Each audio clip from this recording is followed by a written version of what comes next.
Well, just over 24 hours remain in an extension granted to pro-Palestinian protesters at Columbia University in New York before they face eviction from a protest camp erected on campus.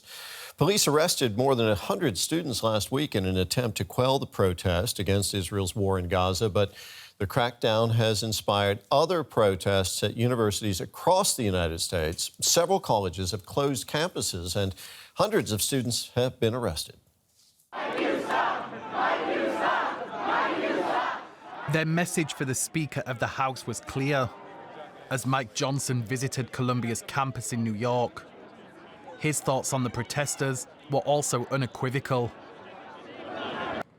My message to the students inside the encampment is go back to class and stop the nonsense. Look, if we want to have a debate on campus about the merits of these things, let's do that. But you can't intimidate your fellow students and make them stay home from class. Think about that. Is that right?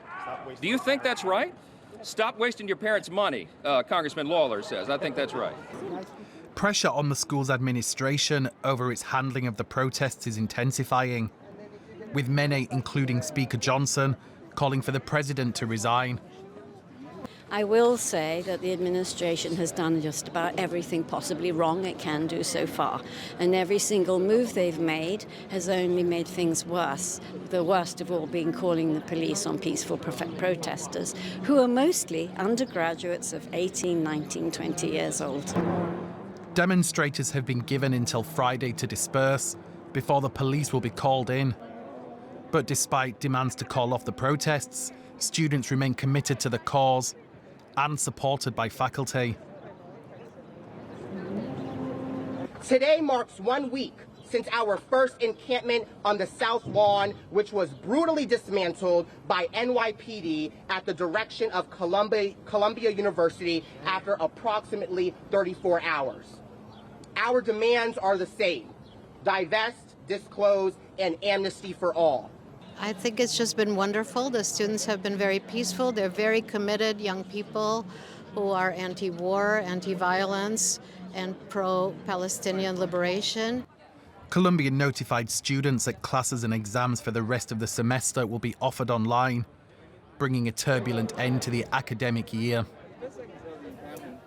DW correspondent Benjamin Alvarez-Gruber is at Columbia University. He told us about the wider ramifications of these protests for U.S. politics. This is definitely a nationwide topic. You just mentioned the White House. We also had the Secretary of Education who weighed in here saying that what he has seen on campus is a disgrace. The White House, the press release that they sent out saying that anti-Semitism has no space, not only in any college across the country, but also anywhere. And as we hear also the concerns of Jewish students, but also of faculty members, a rabbi close to the university even told Jewish students to stay away. But there it's important to make a difference between the protesters protesting inside the university, but also outside. When we came here earlier today, we were hearing some chants. Also, some people were here saying and rejecting a two-state solution, quite different to the chants that we hear inside. But we can imagine that this will still develop as we see more and more universities, more of this protest also happening across the country.